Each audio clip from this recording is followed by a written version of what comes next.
அஸ்ஸலாமு அலைக்கும் வரஹ்மத்துல்லாஹி வபரகாத்துஹு. எஸ்எர்னல் குர்ஆனில் பேஜ் நம்பர் 53ல் நம்ம இன்னைக்கு அந்த அடுத்த 3 வரிகளை ஃபினிஷ் பண்ணுறோம். சரிங்களா? நமக்கு வந்து மீ யௌமி ஆல்ரெடி நேற்றே முடிச்சிட்டோம் இல்லையா? இன்னைக்கு இதில் இருந்து நம்ம அப்பத்த இது வரைக்கும் நம்ம படிச்சுக்கிறோம் இன்ஷா அல்லாஹ். ஓகேவா? கூடவே சொல்லுங்கள். أعوذ بالله من الشيطان الرجيم بسم الله الرحمن الرحيم. ஸ்க்ரீன்ல பாருங்க, ஏரோ மார்க் தெரியுதா? பாருங்க. மிம்மா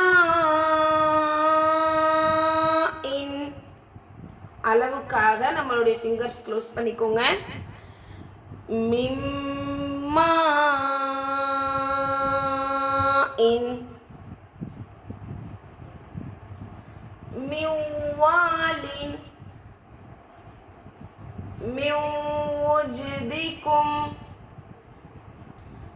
ஐயுஹ்யியல் மௌதா. நம்ம இது முடிஞ்ச அளவுக்கு ஃபுல்லாக சொல்லணும். அதுதான் இங்கே ரொம்ப நமக்கு பயிற்சி பாடமாக அதை கவனித்து படிக்கணும். மியூஜ்திக்கும் ஐயுஹ்யியல் மௌதா.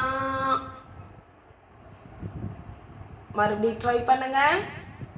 மியூஜ்திக்கும் ஐயுஹ்யியல் மௌதா. அபத்தும் قل لا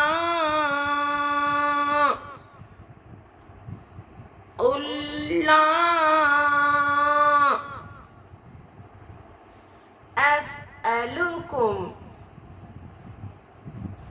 لن يجعل.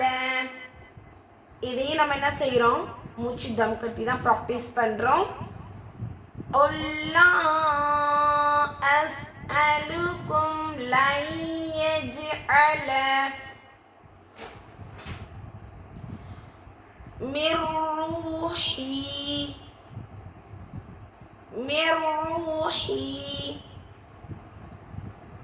أليس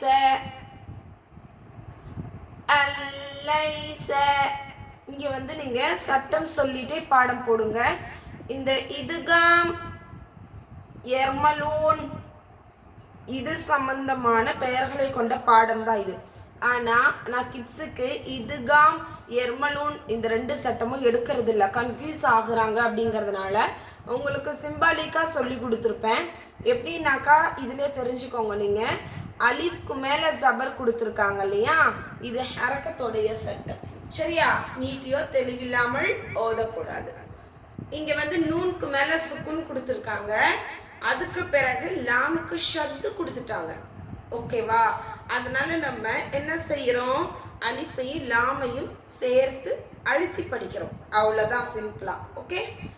அல்லைஸ இதுக்கு நீங்கள் சட்டம் சொல்லிட்டு பாடம் போடுங்க. நெக்ஸ்ட் அல்லாஹ்.